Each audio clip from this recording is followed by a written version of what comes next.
right, let's learn how to do a single crochet increase. To do this, what you're going to do is insert our hook into the next stitch and put 2 single crochets into this stitch. So you want to insert your hook, yarn over, pull through, yarn over, pull through both loops, and then we are going to insert our hook back into that same stitch we just worked into. If you want to spread this out a little bit, you can.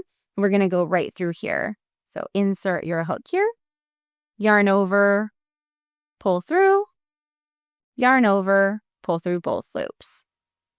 So we finish our first single crochet increase. We're going to go to the next one.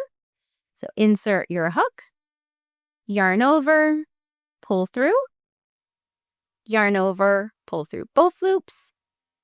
And then we are going to insert our hook back into that same stitch right here. So you're going to insert your hook, yarn over, pull through, yarn over, pull through both loops. And that's how you do a single crochet increase.